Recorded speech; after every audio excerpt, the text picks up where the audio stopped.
Aujourd'hui, Yves Coppens va vous parler de la paléontologie. Alors moi, mon souvenir absolument marquant de mes études au lycée sur la paléontologie, c'était l'idée que les gens comme vous, avec un tout petit morceau d'os, étaient capables de reconstituer tout l'animal.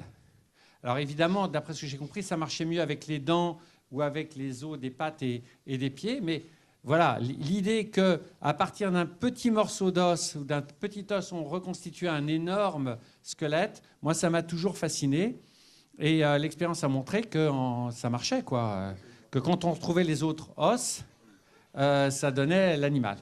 Donc, pour le grand public, M. Yves Coppens est le père de Lucie, hein, qui vous raconterait évidemment comment vous avez trouver ce nom et puis surtout à quoi ça correspond. Et donc, c'est grâce à des gens comme vous que l'on connaît mieux l'origine de l'espèce humaine.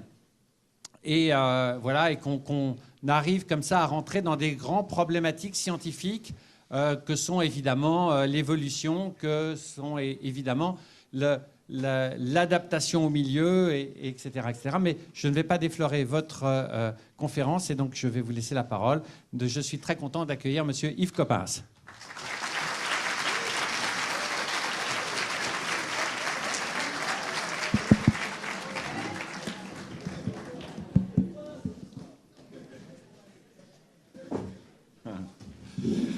Bonjour, merci Monsieur le Président, merci de m'accueillir chez vous et puis merci de me donner ce superbe parterre. Alors, regardez-moi bien, je suis un vieux paléontologue. Je suis né en 1934.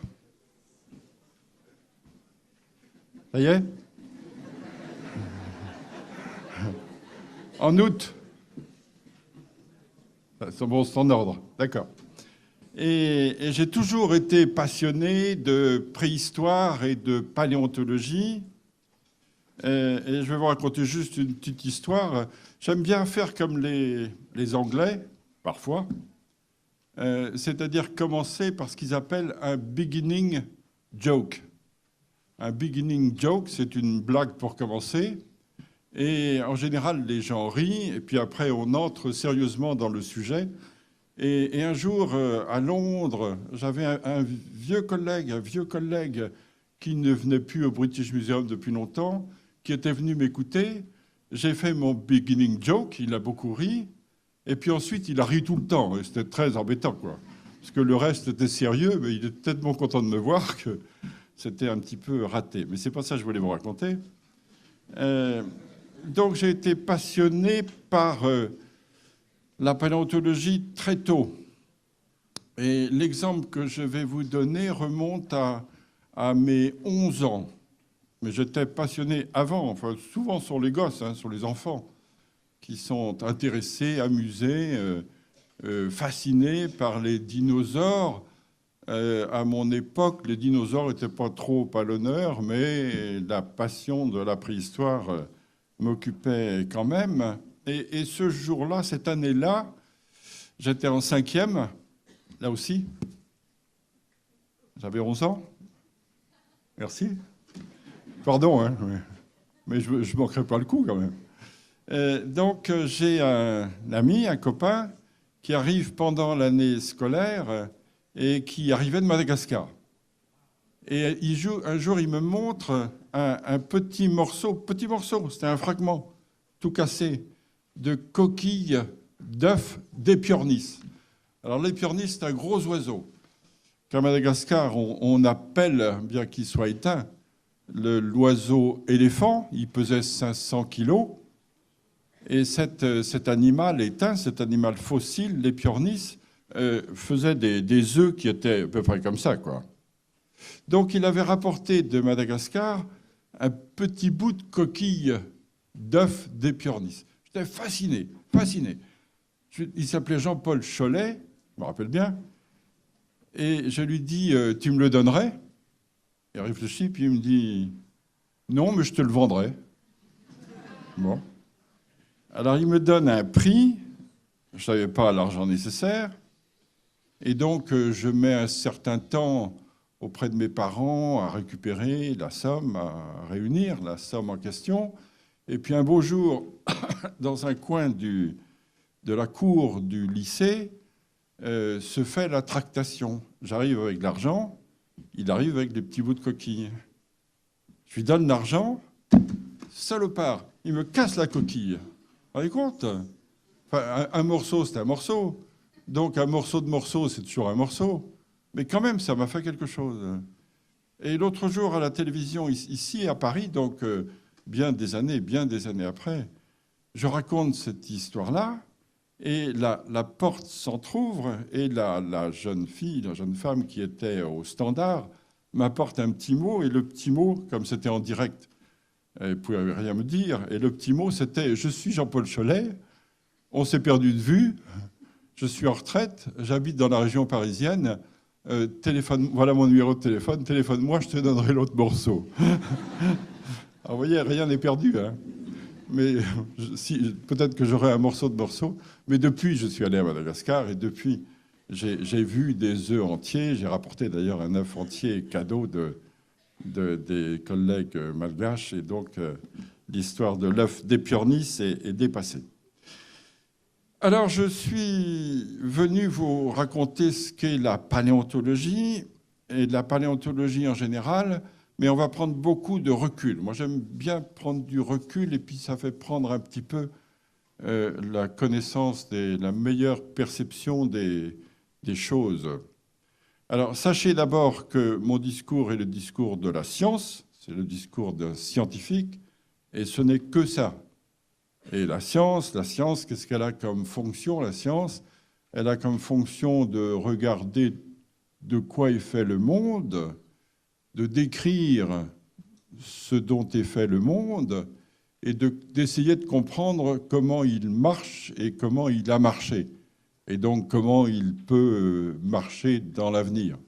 C'est tout, hein. Et la science n'est pas ancienne. La science, il y a des prémices, il y a peut-être 2000 ans, et puis elle est véritablement dans son langage tel que celui que je vais avoir depuis 200 ans. C'est tout neuf, le discours de la science. Donc voilà, vous aurez un discours scientifique et vous réagirez comme vous le voudrez. Moi, je suis prêt à tout entendre et à tout écouter avec respect. Donc, les astrophysiciens vous disent que la limite de leur perception de l'univers, c'est autour de 13 milliards 700 millions d'années. Ce sont les astrophysiciens qui disent ça, hein. Et comme l'homme, vous et moi, nous sommes des êtres vivants, l'histoire de l'homme fait partie de l'histoire de la vie. Et comme l'histoire de la vie fait partie de l'histoire de la Terre, au moins de l'histoire de la Terre, et que l'histoire fait partie de l'histoire de la Terre fait partie de l'histoire du système solaire, et que l'histoire du système solaire fait partie de l'histoire de l'univers, eh bien, petit à petit, de l'homme à la vie, à la Terre, à l'univers, finalement, l'origine de l'homme, c'est, pour le moment seulement, parce que ça ira sans doute plus loin, 13 milliards 700 millions d'années. 13 milliards 700 millions d'années. On n'a pas idée, hein, de ce que c'est.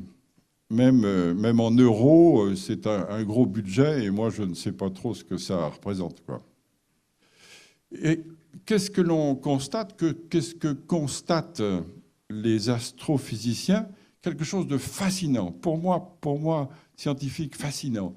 C'est qu'à partir du moment où ils perçoivent cette limite de nos connaissances, qui n'est pas le début de l'univers, mais cette limite de nos connaissances, ils perçoivent le fait que la matière qui s'y trouve se transforme sans arrêt dans le sens de la complexité, c'est-à-dire qu'au fur et à mesure que se passe le temps, et le temps c'est linéaire, c'est la seule chose qui soit linéaire d'ailleurs, eh bien au fur et à mesure que le temps s'écoule, la matière se complique.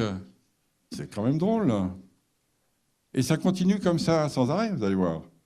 Avec la vie c'est pareil, avec l'homme c'est pareil. La matière se complique. Et elle se complique de manière très paradoxale. En même temps qu'elle se complique, elle s'organise. C'est un constat, quoi. Alors ça veut dire quoi? Ça veut dire que, alors qu'elle était toute simple, très très simple et très désordonnée, en tout cas c'est ce qu'on dit, elle devient de plus en plus compliquée, mais de plus en plus ordonnée, comme une sorte de premier paradoxe. La vie est de plus en plus complexe, mais de mieux en mieux organisée. Alors on passe d'éléments extrêmement simples qu'on appelle des quarks, et on trouvera sans doute plus simple un jour, et puis de ces quarks on passe aux particules que vous connaissez, qu'on appelle des nucléons. C'est plus compliqué que des quarks. Et c'est fait de quarks. Et les nucléons se transforment en atomes, vous connaissez ça? Et les atomes, c'est plus compliqué que les nucléons, mais c'est fait de nucléons. Et les atomes se constituent en molécules qui sont encore plus compliquées. Enfin, c'est marrant quand même, hein? C'est un constat, quoi. Il faut voir ça froidement. Et puis, au bout d'un certain nombre de milliards d'années, se constituent des galaxies variées, des galaxies comme la Voie lactée. Notre Voie lactée, c'est une galaxie. Et dans cette galaxie, des quantités d'étoiles. Le Soleil est une étoile. Et autour de ces étoiles, de la poussière qui finit par s'agglomérer en différents objets, comme disent les astronomes. Et parmi ces objets, les planètes, dont la Terre. Donc le système solaire, le système d'une étoile qui est le Soleil, va s'installer il y a 4 milliards 600 millions d'années. Plus exactement, mais ça ne veut pas dire grand-chose, parce que ça ne doit pas être exact. Mais on dit 466, c'est-à-dire 4 milliards 660 millions d'années.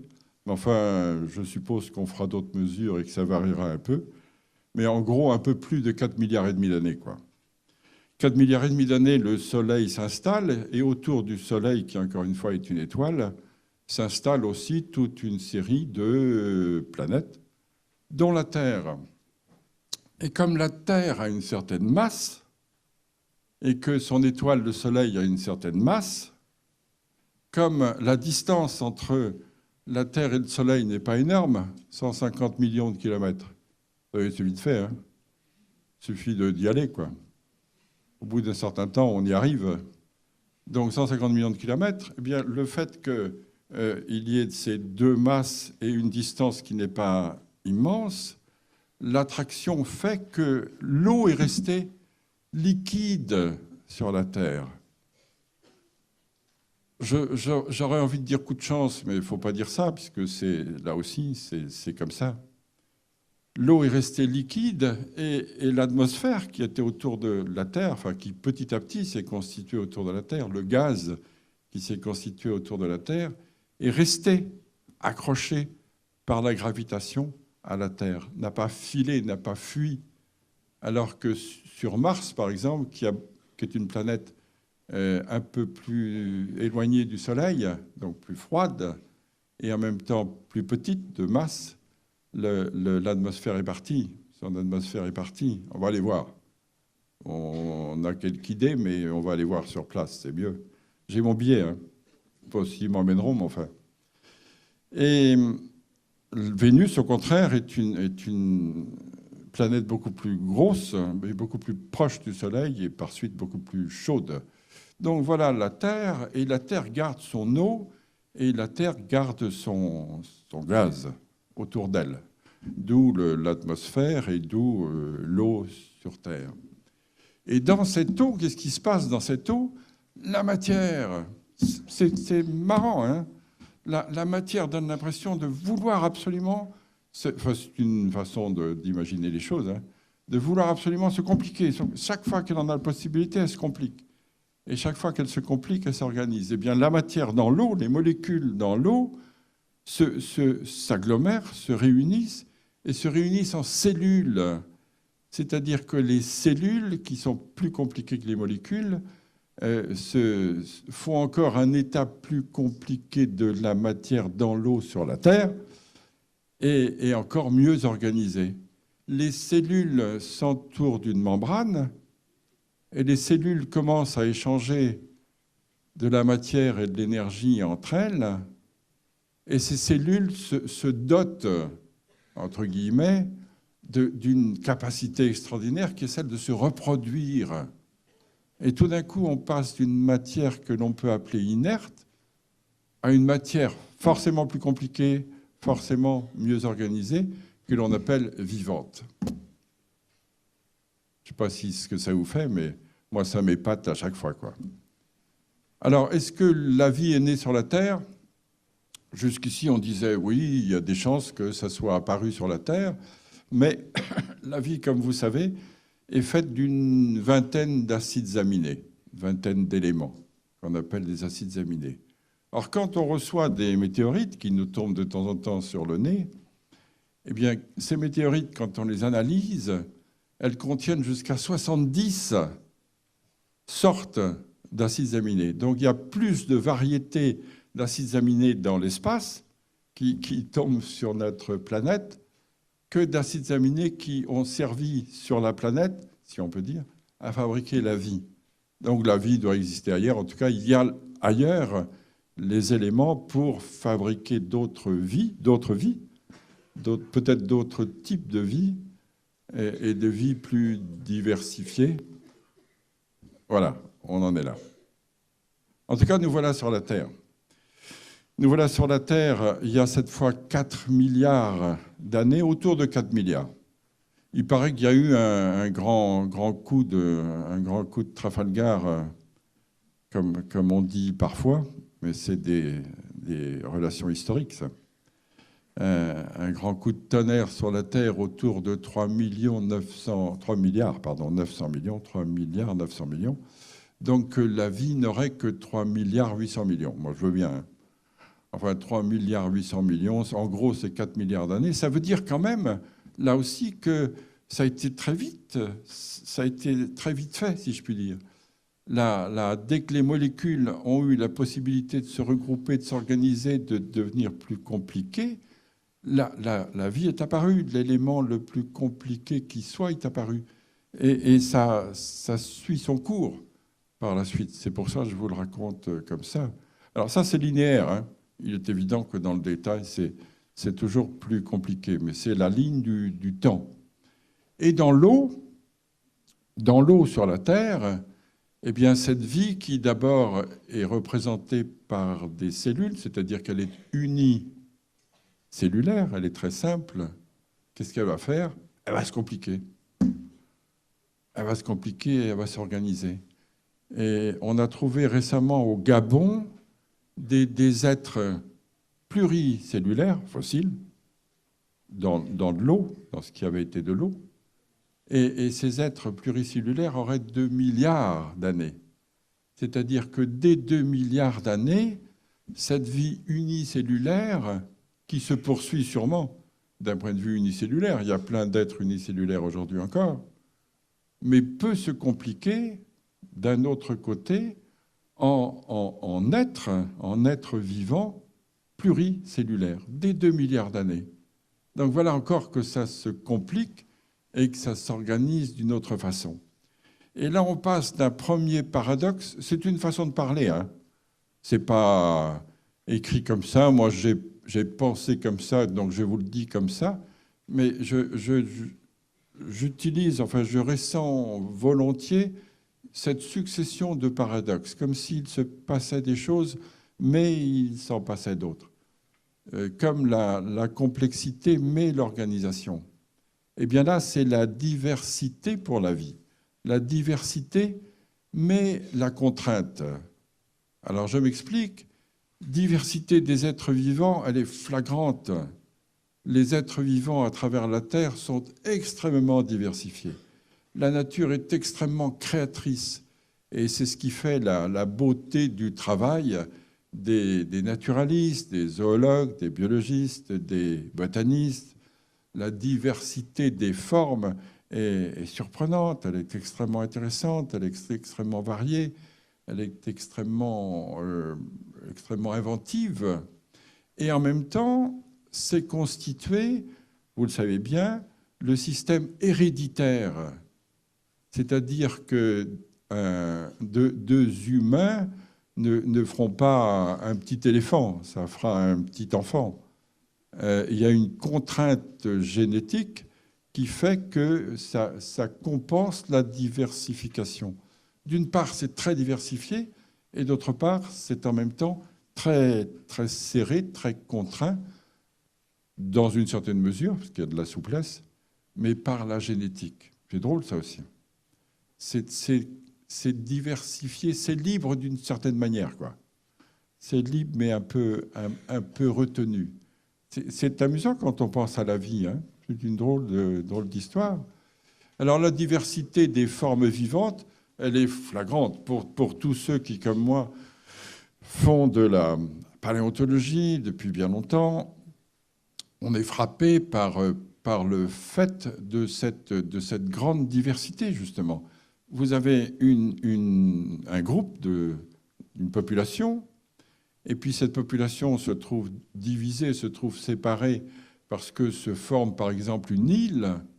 Eh bien, comme l'alliance sur l'île ne sera pas l'alliance sur le continent d'origine, petit à petit, le système héréditaire qui va être différent en cumulant les systèmes individuels, les systèmes héréditaire de tous les individus, il va y avoir une divergence. Petit à petit, ça va diverger. Je peux vous donner un exemple facile. On est rentrés tous par les deux portes de derrière, là. Ah oui, il y en a ici aussi. Enfin, tout est fermé désormais, hein. Vous ne pouvez plus sortir, c'est bouclé, c'est fini. Bon, d'après les visages que je vois, il y a de l'interfécondité possible. Eh bien, dans quelques centaines de milliers d'années, quand on sortira d'ici, quand les portes s'ouvriront, enfin, merci, Monsieur le Président, de penser à nous les ouvrir, on sera surpris de voir que nos petits-enfants, nos arrière-petits-enfants, auront des allures, des têtes, des silhouettes, des corps bien différents des petits-enfants qu'on retrouvera à l'extérieur. C'est drôle. Quand je dis quelque chose comme ça pour expliquer ce qu'est la dérive génétique, et c'est ça, hein, c'est la diversité des formes, la diversité des espèces, j'ai l'impression que certaines personnes, quand ils sortent de la salle, ont un soulagement de voir que la porte s'ouvre. Je ne suis pas sûr, hein, je suis pas sûr. Enfin, vous verrez tout à l'heure. Non, ça ne serait pas si terrible que ça. J'aurais plein d'histoires à vous raconter. Mais... Donc la vie est très, très diversifiée. Et on a vu qu'elle commençait par se diversifier dans l'eau, qu'elle passait d'être unicellulaire à des êtres pluricellulaires, et qu'apparaissait un beau jour, et cela nous intéresse, les premiers êtres à colonne vertébrale, les premiers êtres à squelette interne, qu'on appelle les vertébrés. Et ces premiers vertébrés apparaissent dans l'eau. Et les tout premiers ont, aux dernières nouvelles, 535 millions d'années. Du moins, ce sont les plus anciens que l'on connaisse jusqu'ici. Et en ce sens, la paléontologie est amusante parce qu'on ne les connaît pas vraiment, mais on en a trouvé l'empreinte. C'est-à-dire que les bestiaux ont disparu, mais ils ont laissé leur empreinte, leur moule externe dans la roche. Et c'est en Chine qu'on a trouvé ces tout premiers vertébrés. En tout cas, ces tout premiers vertébrés sont dans l'eau. Ils étaient dans l'eau. Ils sont nés dans l'eau, ce qui est assez normal. Et ils ont un peu plus de 500 millions d'années. Un peu plus de 500 millions d'années. Vous voyez, ça change déjà de... Si vous suivez, ça change déjà de terminologie. Ce ne sont plus des milliards. Ce sont des millions, des centaines de millions. Ça change aussi de nombre de zéros. Donc nous voilà avec les vertébrés. Ces vertébrés sont forcément des pré-poissons, et puis arrivent les vrais poissons. Et ces poissons vivent tranquillement un certain temps. Et comme toujours dans l'histoire de la vie, ces êtres sont en équilibre dans leur milieu jusqu'à ce que le milieu change. Et quand les milieux changent, ils sont forcément en déséquilibre. Vous êtes en harmonie dans l'environnement dans lequel vous vous trouvez, l'environnement change, votre harmonie est un petit peu cassée, donc il faut en retrouver une nouvelle. Et ça passe par une adaptation, donc une transformation, et en général une transformation vers mieux adapté, plus organisé, plus compliqué, mieux organisé, mais aussi mieux adapté. Et un beau jour d'il y a 400 millions d'années, quelque chose comme ça, les premiers êtres vivants sortent de l'eau. Alors, ils ne sont pas sortis de l'eau comme ça en disant on va aller voir dehors s'il fait beau. Ils sont sortis de l'eau parce qu'il y a eu moins d'eau. Il y a eu moins d'eau et ce sont des végétaux qui se sont d'abord installés dans l'atmosphère au lieu de vivre dans l'eau. Alors, 400 millions d'années, ça signifie, si on part de 4 milliards, qu'il y a eu quand même 3 milliards 600 millions d'années de vie dans l'eau, et il n'y avait pas un chat, si on peut dire, pas un être vivant, même pas une plante, à l'extérieur, sur la Terre, dans l'air. Et à ce moment-là, vous savez qu'aujourd'hui, on fait la chasse au gaz carbonique, on fait la chasse au CO2. Et à ce moment-là, l'atmosphère était faite de 98% de CO2. 98% de CO2. Quand je raconte ça à mes copains écologistes, ils me disent de me taire. Pas rappeler des choses pareilles. Enfin, il y a un certain temps de ça. Il faisait 200 degrés aussi. Hein. Alors, ce n'était pas la même atmosphère que votre joli printemps que j'ai eu le plaisir de goûter tout à l'heure. Donc, nous voilà hors de l'eau, si je puis dire, des plantes d'abord. Les plantes, avec une énergie nouvelle, changent l'atmosphère. L'atmosphère s'enrichit en oxygène et sortent après les végétaux des invertébrés, un certain nombre d'invertébrés, et derrière les invertébrés, les premiers vertébrés terrestres, Et ce sont des amphibiens, c'est-à-dire des bestioles qui respirent aussi bien dans l'eau avec des branchies que dans l'air avec des poumons. Donc c'est tout neuf. Quelle jolie adaptation. C'est amusant de savoir qu'on a tout ça sur soi. Hein. C'est important aussi à dire. Et puis, certains de ces amphibiens deviennent des batraciens à part entière. Certains des batraciens deviennent des reptiles. Et certains reptiles deviennent des mammifères. Autrement dit, on progresse encore une fois dans la complexité, on progresse encore une fois dans l'adaptation, on progresse aussi dans l'organisation. Et les premiers mammifères ont autour de 200 millions d'années, un petit peu plus, 230 millions d'années. Et ces premiers mammifères sont ovipares, c'est-à-dire que nos premiers parents mammifères sont des pondeurs d'œufs. Et ils l'ont été pendant 100 millions d'années, hein, ce qui est quand même pas mal. Et on en arrive aux mammifères placentaires, c'est-à-dire aux mammifères qui ont leurs petits dans un placenta, aux mammifères vivipares, il y a une centaine de millions d'années. Alors encore une fois, ne vous trompez pas, c'est parce que je fonce vers l'homme que je suis cette ligne, mais à chaque fois, ça fait des arbres extrêmement compliqués, extrêmement diversifiés. C'est aussi compliqué dans l'histoire des bactéries et des virus que ça l'est dans l'histoire des vertébrés, bien sûr. Mais on est dans les vertébrés parce que ici, il va être question de l'homme, de l'humain. Et encore une fois, il n'y a de linéaire que le temps dans mon histoire. Donc nous voilà avec des mammifères placentaires de 100 millions d'années. Et au sein des mammifères placentaires apparaissent les primates. Alors les primates, c'est un joli terme qui veut dire les premiers, mais on les a appelés les premiers parce qu'on est dedans. Et ces primates émergent des mammifères placentaires, émergent en fait d'un groupe qu'on appelle les insectivores, à une certaine époque de l'ordre de 60 à 70 millions d'années. Donc les primates, ce sont les grands singes, les petits singes, les humains. Et ces animaux-là sont à l'origine des insectivores qui se sont adaptés pour des raisons pour des raisons de changement climatique, qui se sont adaptés à un milieu d'arbres et à un milieu d'arbres à fleurs, c'est-à-dire d'arbres à fruits. Autrement dit, l'origine de notre ordre, ça s'appelle comme ça dans la classification, l'ordre des primates, l'origine de notre ordre est due au fait que certains insectivores malins ont choisi de s'adapter à la vie arboricole dans les arbres et de manger des fruits.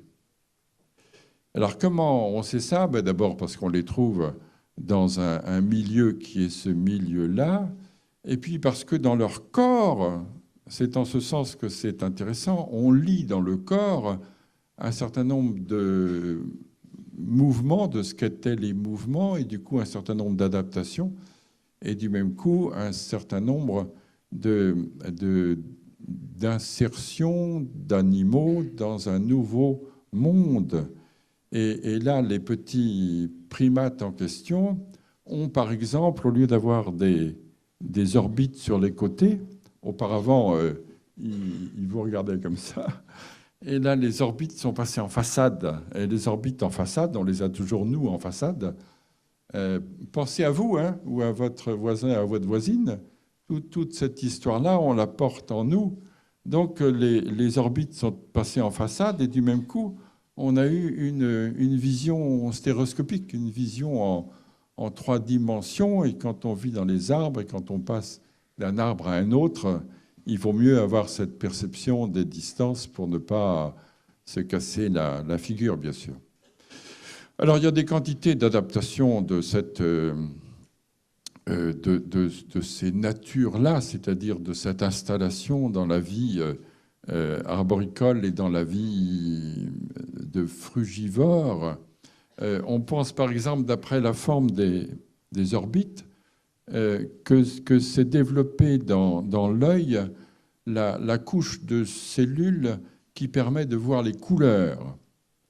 Et en effet, quand on mange des fruits, il vaut mieux savoir s'ils sont mûrs ou moins mûrs pour éviter les ennuis d'un autre ordre. Donc la vision en relief et la vision des couleurs apparaissent à ce moment-là chez les petits primates de 60 à 70 millions d'années, les petits singes. Leurs ongles apparaissent, c'est-à-dire que les griffes disparaissent et font place à des ongles. Et c'est apparemment plus facile de saisir les branches avec des ongles qu'avec des griffes. Et par ailleurs, un certain nombre d'ossements s'organisent aussi dans cette adaptation-là. Par exemple, chaque extrémité des membres, inférieurs, supérieurs, ont 5 rayons. Et les 5 rayons, avec l'opposabilité du premier, permettent la saisie. Et la saisie facilite aussi la saisie des branches, la saisie des arbres et du coup le grimper.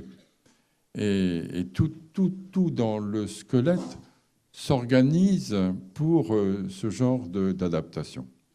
Je reviens à ce que disait le président tout à l'heure.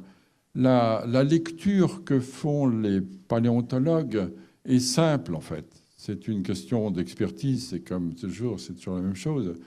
Dès le début du XIXe siècle, Cuvier, un zoologue anatomiste français, a décrit une loi qu'il a appelée la loi des corrélations.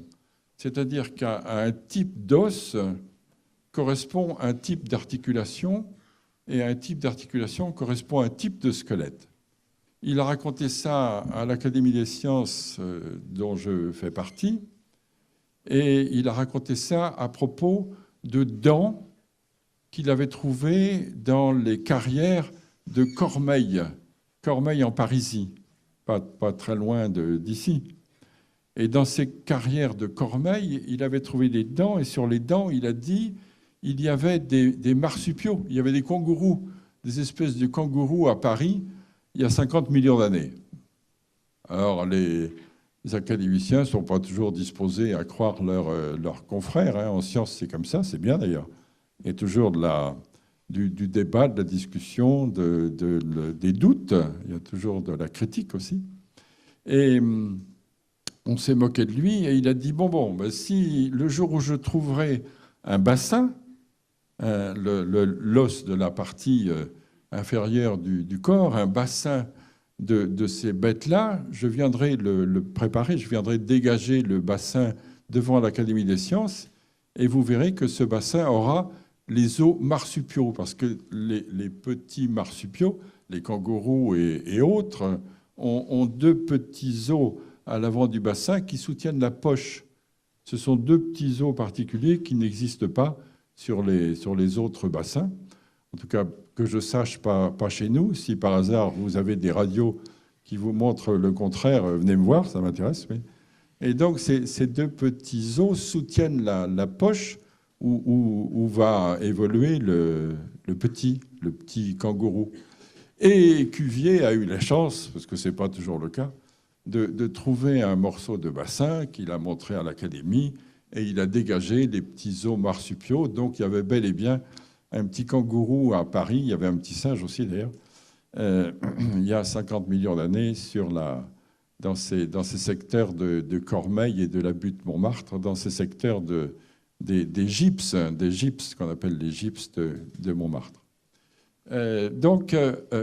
Voilà pourquoi on est si malin, c'est-à-dire qu'avec un petit bout d'os, on reconstitue un membre, on reconstitue un corps et du même coup un mouvement et d'articulation en mouvement, on arrive à reconstituer un squelette avec une certaine vraisemblance. Quelquefois on se trompe, mais dans l'ensemble, la loi de corrélation a quand même un sens. Moi, j'avais trouvé, enfin, c'est juste une parenthèse, mais j'avais trouvé dans le sud de l'Éthiopie une mâchoire, un morceau de mâchoire inférieure, seulement une mâchoire inférieure, en deux morceaux d'ailleurs, sans dents. Et le fait qu'il y ait le début de la branche montante faisait que la mâchoire inférieure était réduite, donc la face était réduite, donc il n'y avait pas de museau, donc la face était plate. Et j'avais avec moi un vieux patron qui avait 84 ans. Vous voyez, ça conserve. Hein. Et c'était dans le sud de l'Éthiopie. Hein. Et c'est un fossile nouveau que l'on a appelé Australopithecus ethiopicus, mais peu importe, 2 600 000 ans. Et je lui avais dit, il y a toutes les chances que ce soit un hominidé. Il avait regardé et il avait dit aussi, c'est ça la corrélation, quoi. Sur la seule mâchoire inférieure, on a pu construire l'allure que pouvait avoir le crâne, l'allure que pouvait avoir le corps. Et depuis, on a trouvé le crâne, des éléments du corps et tout fonctionne très bien. Donc, ce n'est pas miraculeux, c'est seulement une question d'expertise, bien sûr. C'est comme les spécialités en médecine. Donc, on en est aux petits primates. Au petit singe, vous ne me ferez pas lâcher la branche, même si je vous raconte des histoires. Et on continue l'histoire de ces primates qui, bien sûr, évoluent, qui, bien sûr, se diversifient. Et là, le grand coup, la grande histoire, le grand moment, c'est 10 millions d'années. 10 millions d'années en Afrique tropicale. Alors, quelquefois, on me dit pourquoi ? Parce que les ancêtres adéquats sont là. En tout cas, il y a 10 millions d'années en Afrique tropicale. Et on a beau chercher ailleurs, on ne trouve pas. Il y a 10 millions d'années en Afrique tropicale, il y avait des grands primates qui ont été à la fois probablement les ancêtres des chimpanzés et les ancêtres des humains. C'est-à-dire qu'il y a 10 millions d'années, il y a dû avoir un changement climatique qui a fait deux mondes, qui a fait deux climats, qui a fait deux environnements. Et les enfants de ces ancêtres communs se sont trouvés soit dans un milieu, soit dans l'autre. Par chance, hein, c'est pas exprès. Et ceux qui se sont trouvés dans le milieu plus couvert, plus arboré, sont devenus des pré-chimpanzés puis des chimpanzés. Et ceux qui se sont trouvés dans le milieu découvert, où il y avait à la fois des zones d'arbres, mais aussi des zones de savane, ont donné naissance aux préhumains et aux humains. Donc 10 millions d'années seulement, en Afrique tropicale, les ancêtres que nous partageons avec les grands singes ont donné naissance soit aux chimpanzés, soit aux pré-chimpanzés, soit aux humains, soit aux pré-humains. Pré-chimpanzés, pré-humains. Alors pour ceux qui ne me suivent pas, c'est pas le mot, mais pour ceux qui ne sont pas d'accord, je voudrais vous raconter quelque chose de rapide.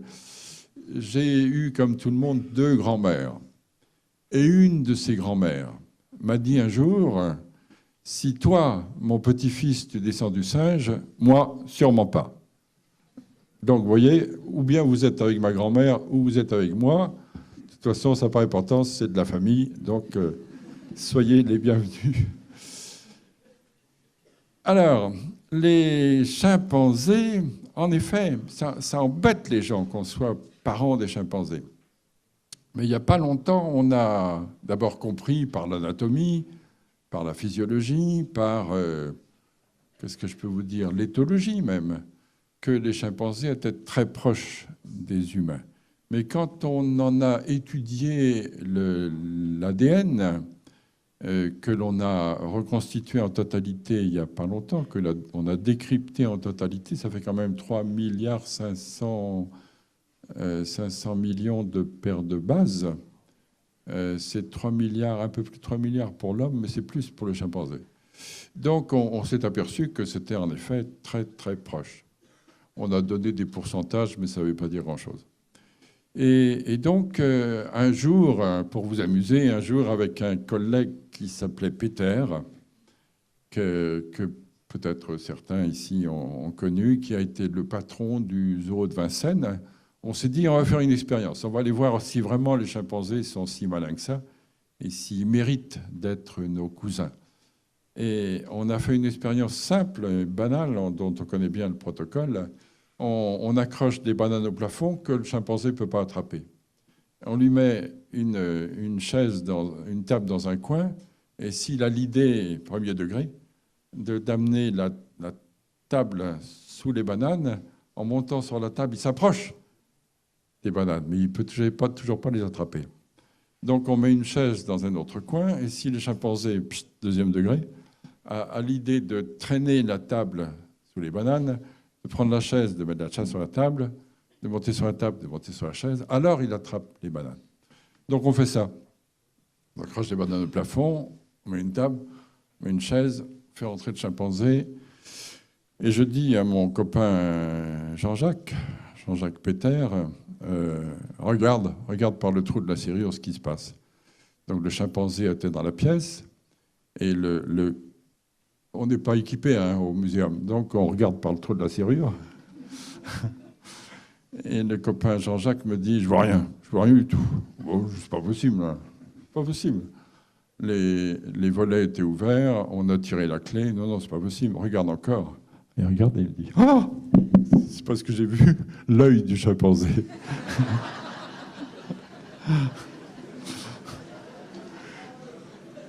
Quelquefois, ce sont les chercheurs qui sont idiots, vous savez. Parce que ce chimpanzé, on lui apportait des bananes tous les jours sur une assiette. Il a dû se dire, quelle idée de les mettre là-haut aujourd'hui. Il n'a même pas regardé ni la chaise, ni la table. Ça lui a échappé complètement. Et la fin est terrible. Enfin, la fin, c'est que mon copain Jean-Jacques m'a dit, écoute, c'est terrible, moi j'ai été pris en flagrant délit de voyeurisme, je peux plus regarder ce type-là en face. Je m'en vais, tu te débrouilles avec lui. Donc c'est moi qui ai ramené le chimpanzé à sa cage, quoi. Donc ce sont vraiment des cousins, quoi, il n'y a pas de doute. Ouais. Et ils sont très malins, et je pourrais vous raconter 1000 histoires sur eux, ça vaudrait une conférence à part entière. Donc nous voilà il y a 10 millions d'années, avec des petits pré-chimpanzés qui se développent en chimpanzés, dont on ne connaît pas bien d'ailleurs la filiation. C'est pas très clair parce qu'il n'y a pas assez de fossiles. Et du côté humain, alors, chose bizarre, hein, bizarre, c'est là que la recherche est fascinante pour nous adapter, nous, du côté nouveau, qui, au lieu d'être un côté forestier, est un côté en partie forestier, en partie découvert, en partie aéré, en partie exposé à la prédation. Qu'est-ce qu'on a fait? On s'est mis debout. Alors ça, et on est encore debout aujourd'hui. C'est-à-dire que ça a dû quand même apporter quelques avantages. Mais c'est une drôle d'histoire, vous savez. Drôle d'histoire. On ne pense pas à ça. On ne pense pas à ça puisqu'on est humain soi-même et on vit avec des humains. Donc on voit des humains autour de soi. Mais pensez-y un tout petit peu. Concentrez-vous un tout petit peu là-dessus en sortant d'ici, si les portes sont ouvertes. Et regardez le président. Le redressement du corps, c'est un bel exemple. C'est un bel exemple. C'est l'allongement du membre inférieur, du tronc et du crâne. Donc c'est tout un allongement extravagant. Alors ça conduit à quoi? On est né de quadrupèdes et nous voilà bipèdes, nous voilà avec des membres inférieurs qui n'en finissent pas. Et puis des membres supérieurs qui pendouillent. Enfin, qu'est-ce qu'on fait avec ça? Heureusement qu'on a la saisie qui est en train de diminuer d'ailleurs, au profit du toucher des écrans tactiles. Mais ça, c'est autre chose. Mais c'est intéressant d'ailleurs. En tout cas, on a des membres supérieurs qui pendent. Heureusement qu'on a des poches parfois. Et puis des membres inférieurs qui n'en finissent pas. Et ça a été l'adaptation de ces millions d'années-là. Alors, on a des modèles. Hein. On a trouvé dans ces périodes très anciennes un premier préhumain qui s'appelle Ardipithecus, un autre préhumain qui s'appelle Sahelanthropus et un autre préhumain qui s'appelle Aurorine. Il se trouve, mais je vais me vanter, que j'ai co-signé Aurorine et Sahelanthropus. Pas Ardipithèque qui a été trouvé par des copains américains, mais ils ne m'ont pas fait co-signer. Et ces trois êtres-là nous montrent ce redressement du corps. Et nous montrent ce redressement du corps, pas progressif, on ne peut pas dire ça comme ça, mais au début un petit peu mêlé à d'autres adaptations. Au début, on était quadrupède et arboricole. Et là, on se redresse. Eh bien, on reste arboricole. On reste arboricole, mais on devient aussi bipède. Donc, on devient un petit peu les deux. On marche sur les pattes de derrière, puisqu'on est debout, et en même temps, on s'adapte au grimper aux arbres. Enfin, on s'adapte. On était adapté au grimper aux arbres, et on fait les deux, quoi. Par exemple, Ardipithèque a un bassin dont la partie supérieure est très adaptée à la bipédie. C'est déjà une partie supérieure de bassin associée à une colonne vertébrale qui a les courbures de notre colonne vertébrale, un petit peu allongée, mais en gros, c'est les mêmes courbures. Donc, les courbures d'un être vraiment debout. Et à côté de ça, la partie basse, la partie inférieure du bassin est liée à la cuisse et liée aux muscles de la cuisse qui sont des muscles de grimpeurs, qui sont des muscles très costauds de grimpeurs qu'on appelle les ichthyofémoralis, enfin peu importe. Et si on a, je ne devrais pas dire des choses comme ça, normalement la jambe chez certaines d'entre nous, la jambe est superbe, mais souvent, la jambe est massive. Et si la jambe de ces bipèdes que nous sommes est massive, c'est parce que nous grimpions.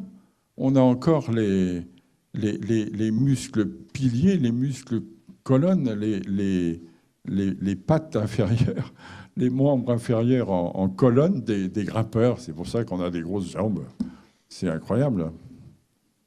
J'ai honte de dire des choses pareilles. Tout le monde va se regarder en sortant. Et donc, on a les preuves de tout ça. Et dans une période un peu moins ancienne, 3 millions d'années, Lucie, voilà. 3 200 000 ans, eh bien Lucie d'ailleurs a été le premier petit squelette à montrer que associé à un même squelette, on n'a que ça, mais associé à ce squelette, il y a des morphologies, des articulations qui montrent que le corps est debout, qu'il est encore arboricole, mais qu'il est en même temps bipède. Chez Lucie, c'était flagrant. Vous aviez le crâne, enfin forcément, imaginez votre chien, votre chat, je ne sais pas quoi, les vaches, les moutons. Vous voyez bien que quand on est à quatre pattes, le crâne est comme ça devant la colonne vertébrale. Quand on met la colonne vertébrale debout, on ne peut pas mettre le crâne comme ça, hein, il regarderait le ciel en permanence. Donc il faut que ça tourne, il faut que ce soit posé. C'est de la mécanique, quoi, toute simple. Il faut que le crâne soit posé différemment. Et à ce moment-là, on voit très bien par le crâne lui-même, par la position du trou occipital par où passe la moelle épinière, comment est orienté le crâne. Or, le crâne de Lucie est un crâne de bipède, de quelqu'un de debout, posé sur la colonne vertébrale. La colonne vertébrale a les formes, les courbes dont je vous parlais. Le bassin est un bassin en pression. C'est-à-dire que c'est un bassin, forcément, quand on est debout, il y a toute une partie du corps qui pèse sur le bassin. Le bassin n'a pas seulement la fonction de locomotion qu'il a chez un quadrupède. Sur un corps debout, il y a toute cette partie-là qui pèse dessus et ça se ressent. Donc le bassin est plus court et plus élargi en même temps. C'est un bassin en pression. Et les fémurs sont obliques pour rejoindre l'axe de gravité le plus près possible de l'axe du corps. Mais à partir du genou, tout change. À partir des genoux, il y a une instabilité du genou, instabilité de la cheville, des pieds plats, des pieds qui ont encore l'opposabilité du gros orteil chez Lucie, qui montre qu'elle était restée arboricole.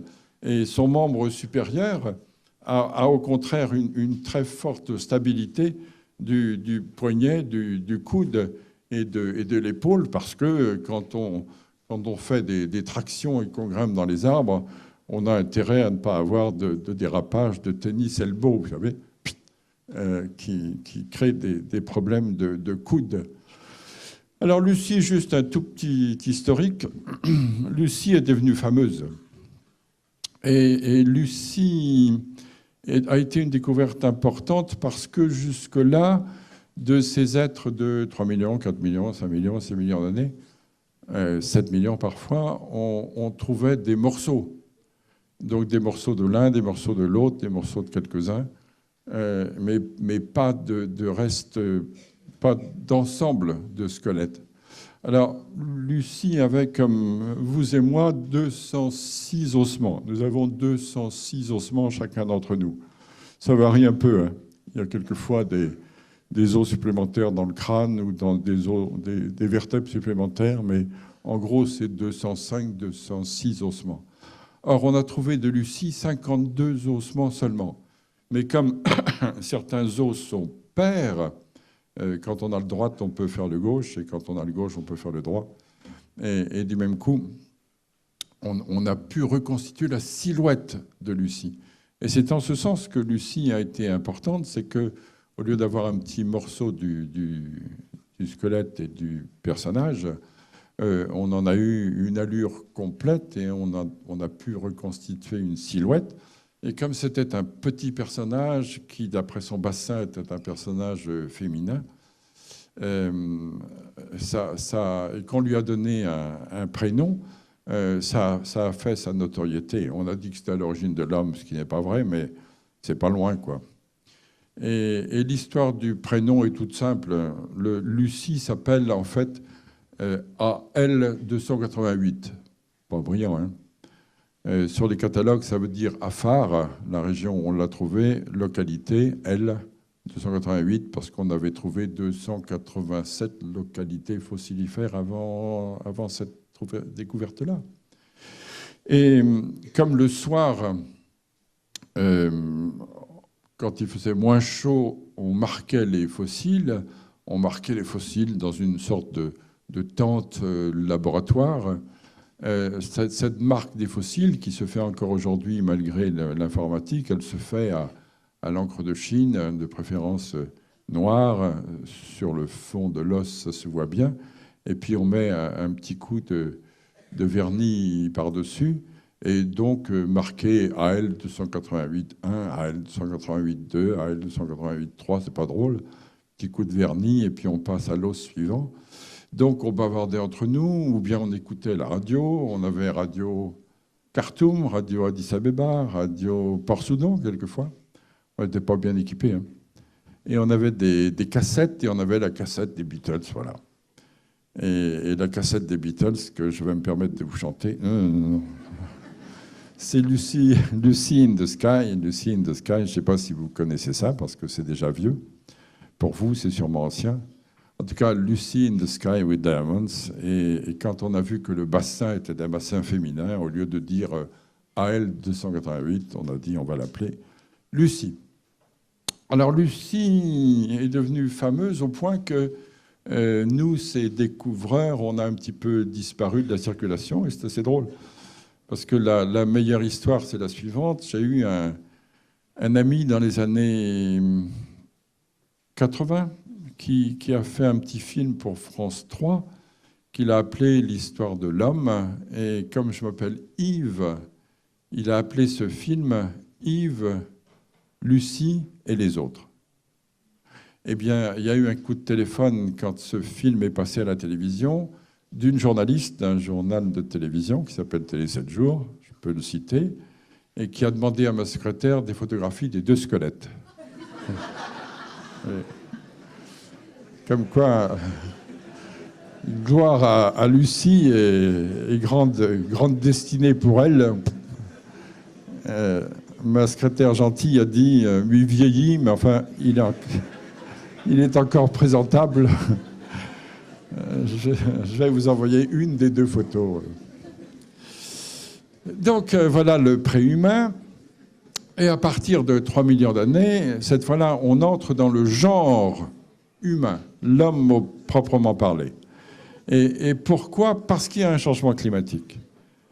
Pour moi, c'est très clair. J'ai travaillé pendant 10 ans à la limite du Kenya, du Soudan et de l'Éthiopie, dans un très beau gisement, plein de fossiles. J'en ai ramassé 50 tonnes d'ossements.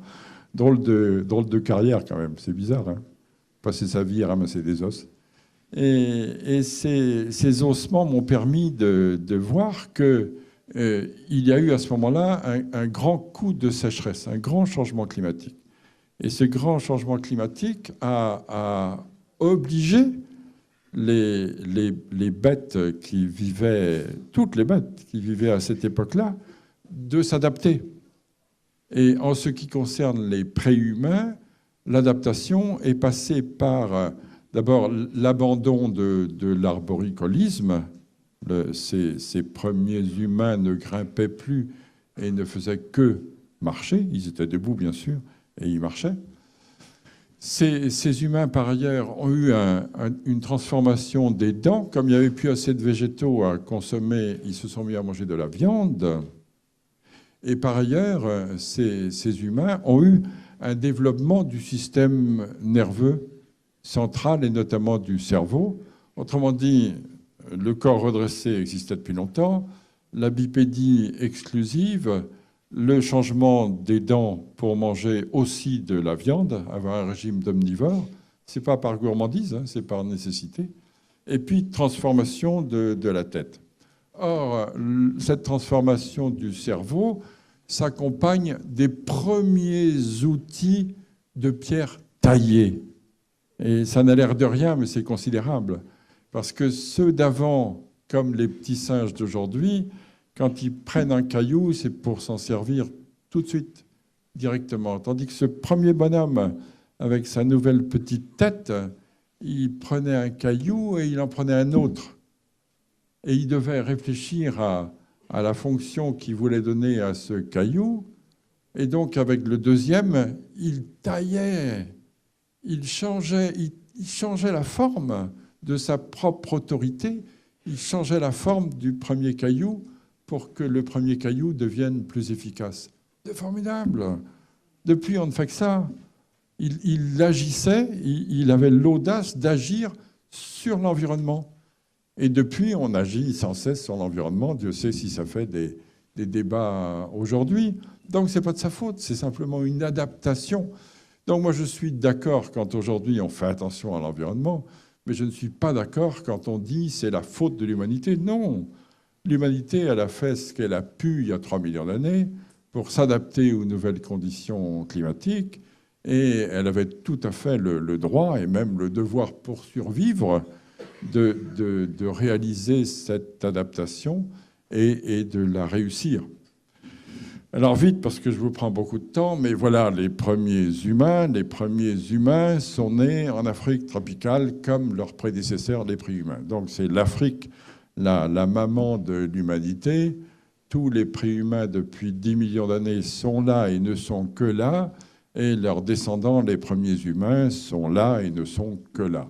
Mais à partir de ces moments-là, c'est-à-dire à partir de 2 500 000 ans, 2,5 millions d'années, ils bougent. Ils bougent parce que, non pas parce qu'ils en ont marre d'être là-bas, mais parce qu'ils pensent un peu mieux et ils sont peut-être plus curieux, parce qu'ils sont devenus carnivores, donc ils sont plus mobiles, parce qu'il faut, pour le gibier, pour chasser le gibier, bouger. Ils ont réussi leur adaptation, donc ils ont une démographie un petit peu plus grande. Ils ont des outils, donc ils ont un corps qui se prolonge par des adaptations artificielles qu'ils peuvent utiliser pour conquérir de nouveaux milieux. Et à partir de ce moment-là, ils bougent.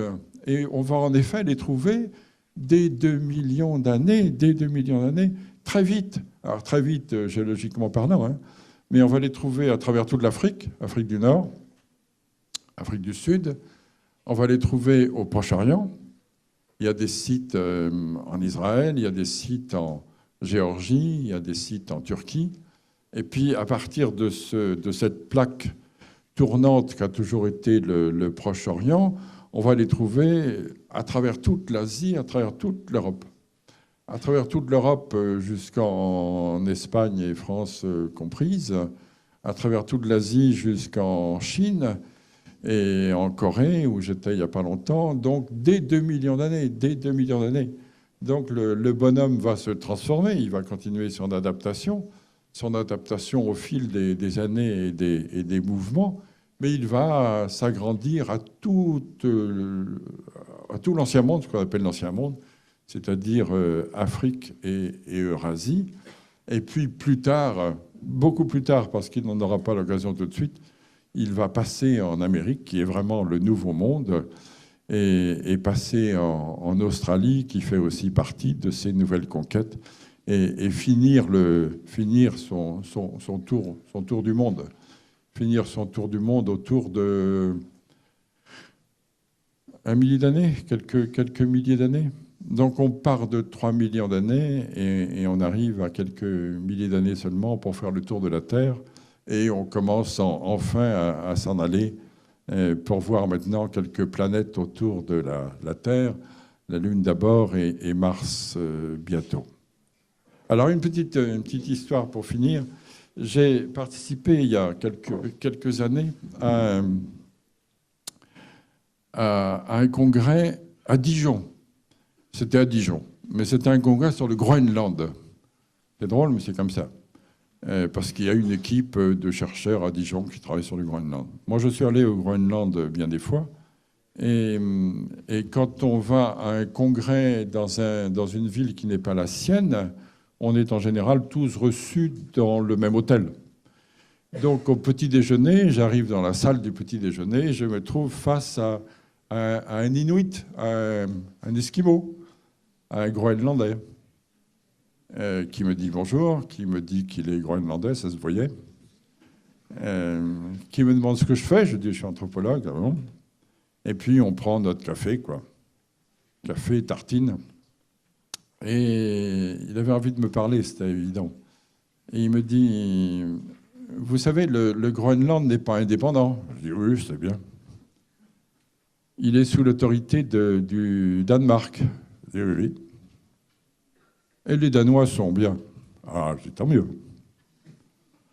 Ils sont très bien. Bon, moi j'avais envie de prendre mon petit déjeuner. Hein. Mais quand même, on aimerait bien avoir plus d'indépendance. Bon, c'est normal, c'est toujours dans ce sens-là que ça marche. Hein. Mais on ne sait pas trop comment faire. Bon, je dis, ça, je ne peux pas vous aider. Hein. Mais ce qu'il faudrait, c'est un argument très fort pour pouvoir s'exprimer aux Nations Unies, pour dire voilà ce qui est la spécificité du Groenland et qui mériterait qu'on ait plus d'autonomie, plus d'indépendance. Ah, je dis oui, c'est une bonne idée. Et il me dit, vous n'auriez pas, vous, l'anthropologue, là, vous n'auriez pas une idée? Oh, non, non. Ah non, moi, j'ai pas d'idée. Je lui dis, si, tiens, si, j'ai une idée. Ah, il arrête tout. Hein. Il n'a pas dû boire son café ce jour-là. Il arrête tout. Et je lui dis, voilà, écoutez-moi bien. Il y a 3 millions d'années, les humains étaient en Afrique seulement. D'accord? D'accord. Et à partir de l'Afrique, ils se sont déployés. Vous avez en tête la carte du monde. Oui. Alors, ils se sont déployés à travers l'Afrique. D'abord, c'est normal, toute l'Afrique. Et puis après, par le Proche-Orient, toute l'Eurasie. Et c'est au Proche-Orient. Au Proche-Orient, il y a 2 millions d'années, que certains se sont dit « Tiens, moi, je vais vers l'Est », et d'autres se sont dit « Tiens, moi, je vais vers l'Ouest ». Je trouve ça drôle. Bon. Je dis, on était à 2 millions d'années. Hein. Alors, ceux qui sont partis vers l'Ouest sont arrivés jusqu'en France, là, jusqu'en Europe, au bord de l'Atlantique. Mais l'Atlantique, c'est tellement beau, ils sont restés à regarder l'océan, puis ils ne sont pas allés plus loin pendant longtemps. Et puis les autres sont partis à travers toute l'Asie, jusqu'en Chine. Ils sont arrivés à la mer de Chine, ils sont montés en Sibérie. Et puis quand il y a eu les glaciers qui ont retenu l'eau, le détroit de Bering était passable, donc ils sont passés. Ils sont passés en Amérique, ils sont arrivés en Alaska, ils sont arrivés dans le Yukon. Et puis après, ils sont passés au Groenland. Ah, il me dit. Et ils sont arrivés dans le nord du Groenland il y a 5000 ans. Et du nord du Groenland, ils sont descendus vers le sud et ils se sont installés jusqu'au sud du Groenland. Et c'était la dernière culture de chez vous, du Groenland, dernière culture des Esquimaux, qui se trouvait il y a 1000 ans à l'extrémité sud du Groenland. Et pendant ce temps-là, ceux qui étaient partis vers l'ouest ont fabriqué des bateaux. On les appelle les Norrois. On les appelle aussi les Vikings. Et avec ces bateaux, ils se sont lancés sur l'Atlantique et ils ont découvert les îles Féroé, et puis l'Islande, et puis le Groenland. C'est-à-dire qu'ils ont terminé finalement ces humains qui étaient là il y a 3 millions d'années en Afrique, qui étaient là il y a 2 millions d'années au Proche-Orient, ils ont terminé leur tour de la Terre au Groenland. C'est vrai. C'est-à-dire qu'il y a 1000 ans, ceux qui sont partis à l'ouest et qui sont devenus les Vikings ont découvert le Groenland, et ceux qui étaient partis par l'est et qui avaient conquis le nord de l'Amérique, puis le Groenland, étaient arrivés au sud du Groenland. Et donc la fin de la conquête de la Terre, ça a été le Groenland. Ah, ils me disent, c'est formidable. Et ils se sont reconnus. Mais ça, je ne suis pas sûr. 2 millions d'années après, je ne suis pas sûr. Enfin, vous voyez, si un jour vous entendez que le Groenland a acquis sa totale indépendance grâce à quand même à ce privilège tout à fait particulier d'avoir été la fin de la conquête de la Terre par l'humanité, c'est un petit peu dû à un petit déjeuner un jour à Dijon avec un Esquimau. Merci beaucoup.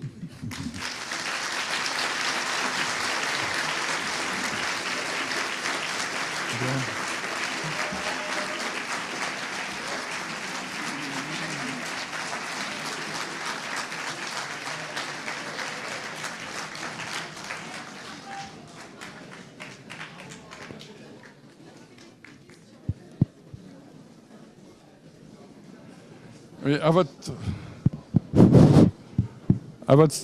Merde. Oui, à votre service, si vous avez des questions. Si vous n'êtes pas d'accord.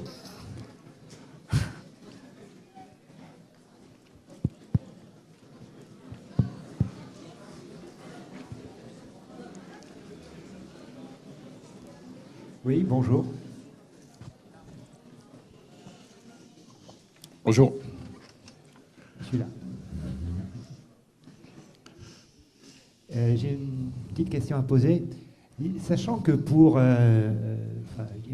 découvrir un fossile, il est plus facile, je vais me lever, il est plus facile de déplacer des cailloux quand même en Afrique, au Tchad ou autre, que dans une forêt amazonienne. Dans quelle mesure vous pouvez quand même affirmer que l'homme ne vient pas du Brésil, par exemple? Ouais.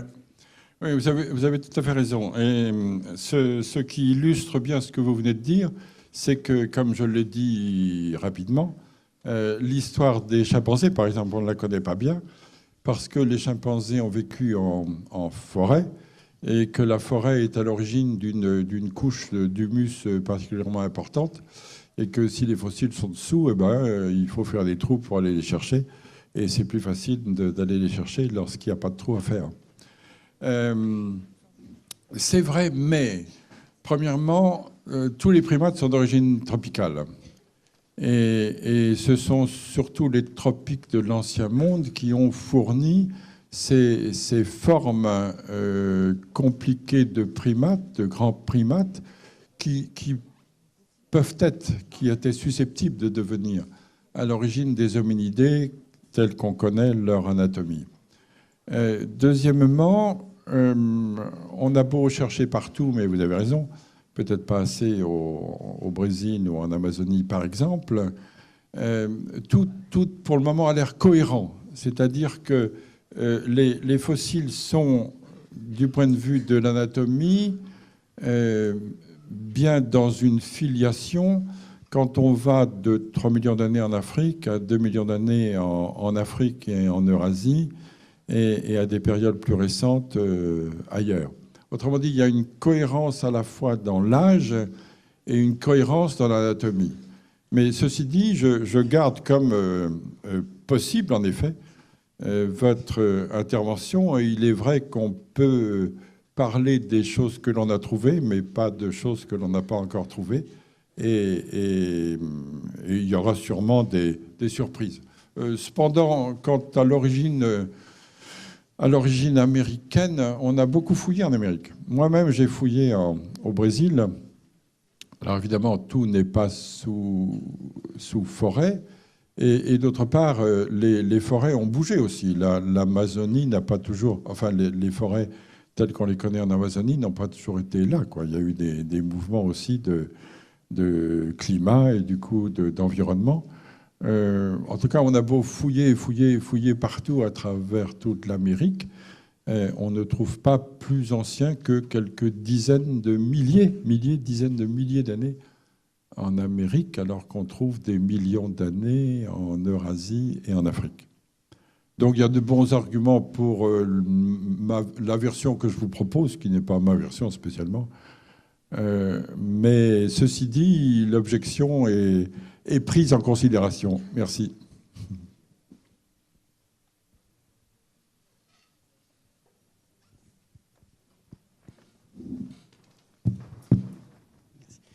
Est-ce qu'on peut situer le moment, la période où a pu apparaître un sentiment religieux ou la volonté d'un culte des morts? Oui, alors le culte des morts, on le perçoit à une époque récente par rapport au sentiment religieux. Alors pour moi, l'homme religieux est l'homme. Je veux dire par là que la facette spirituelle de l'homme est inhérente à l'homme. Dès que l'homme est homme, il doit avoir cette facette spirituelle, parce que c'est quelque chose qui ne peut guère apparaître en cours de route, quoi. il y a un changement de statut au moment où apparaît l'homme parce qu'il y a un changement de cerveau et donc un changement de pensée, un changement de réflexion. Et je pense que cette facette de spiritualité, c'est peut-être trop de l'appeler religieux, mais moi je l'appellerais volontiers comme ça quand même, apparaît dès 3 millions d'années avec l'humain. Alors le traitement des morts apparaît de manière variée. Je veux dire que les tombes proprement dit, les enterrements proprement dit, de cadavres donc, que l'on soigne et que l'on accompagne et que l'on entoure d'un certain nombre de cérémonies, ça se fait à partir de 100 000 ans. Mais avant 100 000 ans, on trouve des puits funéraires, c'est-à-dire des trous dans lesquels sont jetés des cadavres humains, mais ils pourraient être jetés pour s'en débarrasser, mais comme ils sont jetés avec de très belles pierres taillées, c'est sûrement mieux que ça. C'est sûrement jeté avec l'idée de les accompagner d'une certaine façon. Mais à ce moment-là, c'est collectif. Et auparavant, on trouve aussi des traitements du crâne comme des traitements secondaires du cadavre, et en l'occurrence du squelette, liés aussi à un certain culte des morts, mais plus difficile à distinguer. Mais encore une fois, je pense que la spiritualité est inhérente à l'homme, fait partie de l'homme et doit apparaître avec lui. Il y avait une question ici, je crois.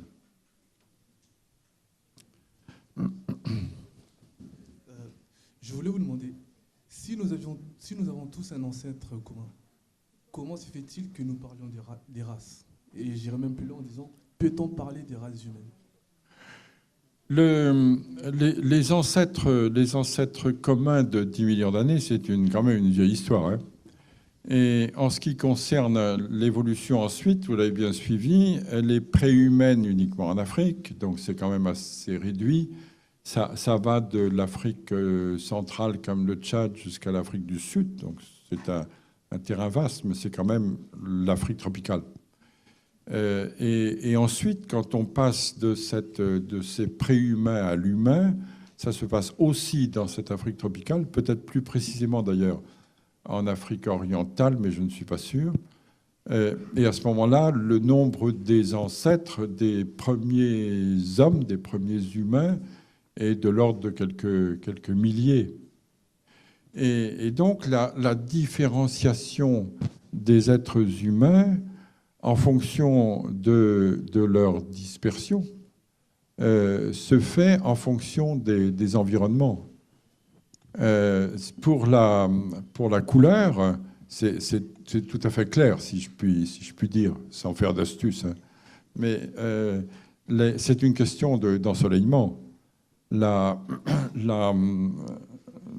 les régions tropicales où l'ensoleillement est très puissant, il faut un certain voile, un certain filtre de mélanine pour arrêter certains rayonnements. Lorsqu'on monte dans des zones moins ensoleillées, pour que la vitamine D, la vitamine de croissance, puisse se synthétiser, il ne faut plus ce filtre qui est trop puissant pour les ensoleillements d'ici, par exemple. Et d'où le gradient de couleur de l'Afrique tropicale je sais pas, aux pays nordiques que l'on présente souvent comme les plus clairs qui soient, ce qui n'est pas fortement sûr, mais c'est quelque chose comme ça. Alors au-delà de cela, il y a eu bien des mouvements de population qui ont fait que c'est un petit peu mélangé, mais on suit ça de mieux en mieux maintenant par la génétique. Alors ça veut dire que, en ce qui vous concerne, ça veut dire que les hommes colorés sont les hommes d'origine. Et en ce qui me concerne, par exemple, je ne suis pas un blanc, mais un décoloré. Puisque ça s'est fait dans le sens couleur et découleur, puisque le peuplement d'origine est le peuplement d'Afrique tropicale. La plupart des transformations dites raciales, qui ne le sont pas. Hein. Il y a longtemps qu'on a abandonné le terme de race pour les humains. La transformation s'est faite vraiment en fonction des milieux. C'est-à-dire qu'il y a des adaptations en fonction des milieux et on ne s'en rend pas bien compte. Aujourd'hui, on circule n'importe où, n'importe comment et on a l'impression que c'est un peu bizarre que certains soient de cette allure-là, de ces couleurs-là, de ces formes d'yeux-là, etc., en fonction de leur niche écologique, si on peut dire ça comme ça, de leur région, en fait. Et en fait, ce sont des adaptations environnementales, des adaptations à long terme. Alors, si le terme de race a été abandonné, c'est depuis qu'on a fait des progrès pour entrer dans le corps. Je veux dire qu'il y a eu des travaux qui ont permis d'atteindre la cellule, et puis après la molécule, et puis maintenant l'ADN. Donc on va très très loin. Et quand on arrive comme ça à l'intérieur du corps, on se rend compte que les différences externes que l'on avait vues n'avaient plus cette importance dans le phénotype. Et il y a eu un grand patron de la médecine qui s'appelait Jean Bernard et qui disait si j'ai un accident dans une rue de Paris, peut-être que c'est le sang d'un Congolais qui est sur le trottoir d'en face qui sera adéquat pour me sauver la vie et pas celui de la région dans laquelle je suis né moi-même. Alors c'était sans doute un petit peu abusif, mais ça voulait dire que il y a tous les termes de passage entre tous les gens de la Terre. Mais il n'empêche, vous avez raison d'acquiescer, il n'empêche que, quand je dis que c'est un peu excessif, c'est que la génétique est quand même là et qu'un petit Congolais, enfin un Congolais et une Congolaise feront un petit noir plutôt que ma femme qui est des Ardennes et moi qui suis en partie de Bretagne, quoi. On serait étonné quand même. Oui, allô ? S'il vous plaît. Merci. J'ai deux questions. La première et la suivante. Est-ce que l'ensemble de vos travaux confirme la théorie de Darwin, où il y a quelques nuances à en tenir compte?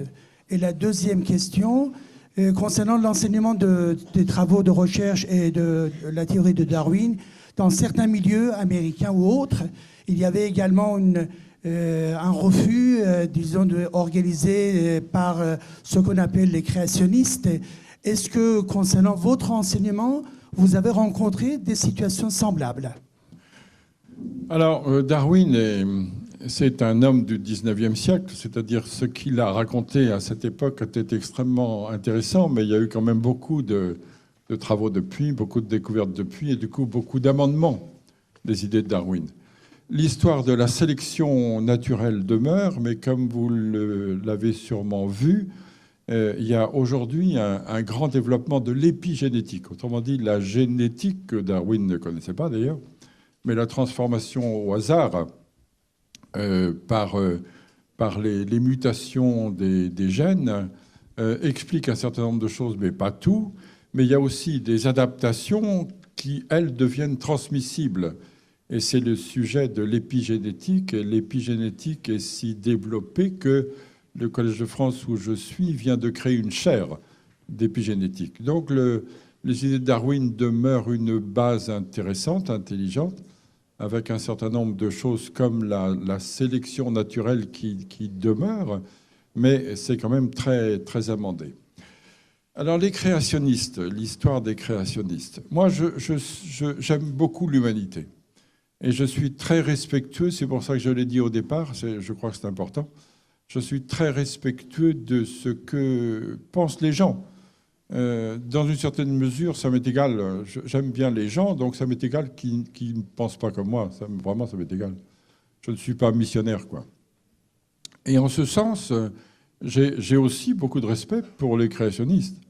Alors là où je me fâcherais, pas tellement mon genre, mais le cas échéant, c'est lorsque les créationnistes utilisent, de façon malhonnête cette fois, les données de la paléontologie en les transformant à leur avantage. Mais c'est plus de la science, c'est de la malfaçon. Et à ce moment-là, oui, bien sûr que je suis tout à fait opposé à leur activité. Mais en ce qui me concerne, j'ai été à quelques reprises, mais rarement, confronté à des créationnistes et des créationnistes un petit peu butés. Et à ce moment-là, il n'y a pas de débat, quoi. C'est un petit peu dommage. Quand on essaye de débattre, chacun arrive forcément avec ses idées, mais entre scientifiques, il y a parfois des essais de compréhension, d'assouplissement et d'acceptation d'autre chose. Là, j'ai été confronté à un créationniste sur scène en Suisse. On est resté chacun sur nos positions et ça n'avait aucun intérêt pour le public, quoi. Aucun intérêt pour le public. C'est comme un match de boxe. C'est un peu stupide. Mais par ailleurs, songez qu'à partir du moment où vous êtes intéressé, vous aimez bien les humains. Et encore une fois, c'est mon cas. Les humains ont 3 millions d'années. Donc depuis 3 millions d'années, l'histoire de l'homme, la jeunesse de l'homme, ils ont dû la raconter de 1000 façons différentes. Et à partir de ce moment-là, moi, je respecte les 1000 façons de raconter l'histoire de l'homme. Et l'histoire, c'est pour ça que je vous ai dit que la science n'avait que quelques siècles. Et le discours que j'ai aujourd'hui, c'est un discours tout frais d'une approche particulière. Et il est respectable, j'espère bien, mais il n'est pas plus respectable que celui que vous êtes susceptible d'avoir ou que des parents à vous, ou je ne sais quoi, des amis à vous, ont par ailleurs. Donc ma position est d'abord humaniste. Et ensuite, elle est scientifique, puisque c'est mon boulot.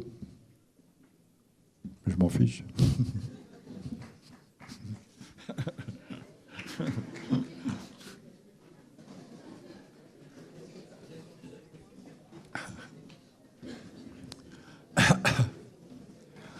J'ai des...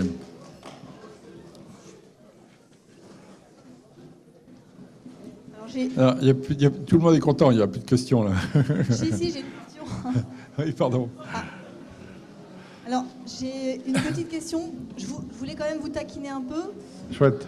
Donc en fait, j'ai motivé mes élèves en leur disant, écoutez, on va aller voir un très grand paléontologue, quasiment le plus connu en France. C'est raté. C'est pas raté, mais je leur ai dit, il a eu le mérite, comme tous les scientifiques, de raisonner par hypothèse. Ah oui. Et vous nous racontez une belle histoire. On a l'impression que votre hypothèse, vous l'avez remise en question à un moment de l'East Side Story. Oui. Et du coup, j'ai pas entendu parler de Toumaï, j'ai pas entendu parler d'Abel, et je sais pas quoi leur dire. Après, quand ils vont me poser des questions, bah madame, finalement, a-t-il remis sa théorie en question? Eh ben, je sais pas quoi leur dire. Donc, qu'est-ce que je dois leur dire? Alors merci. Là, vous me parlez de points très précis. J'ai parlé de Toumaï, mais vous l'avez pas reconnu.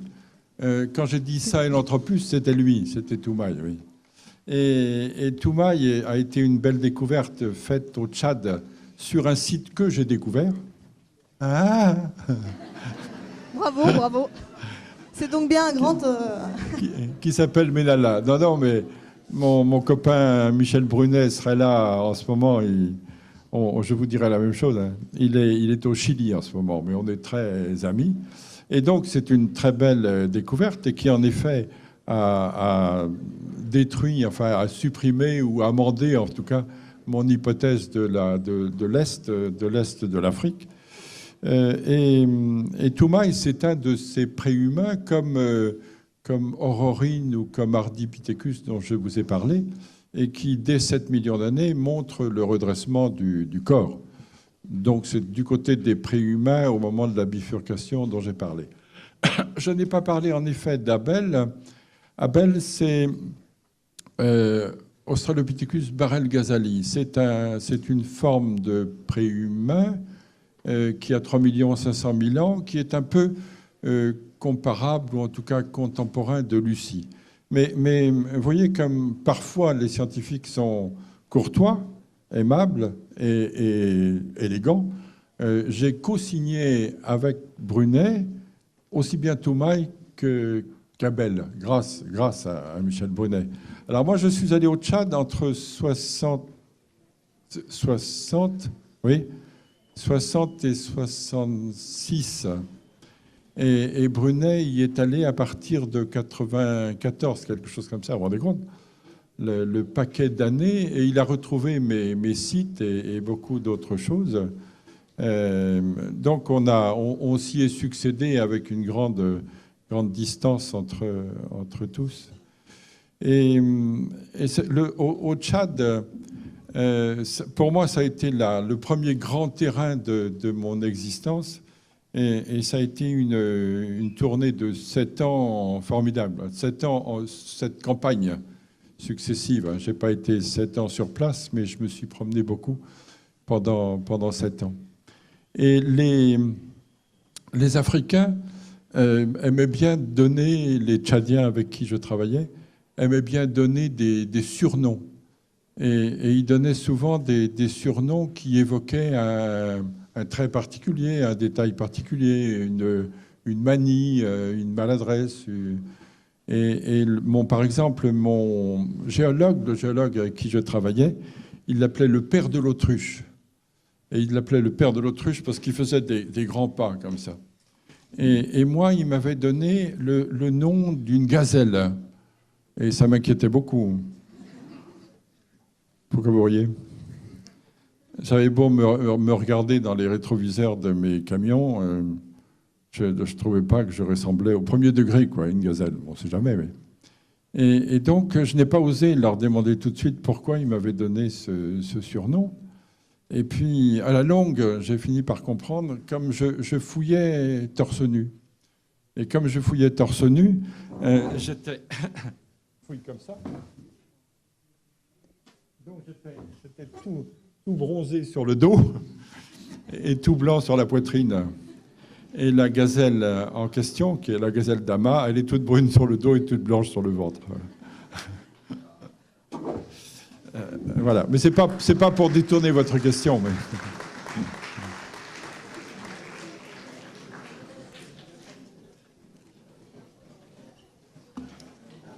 Merci.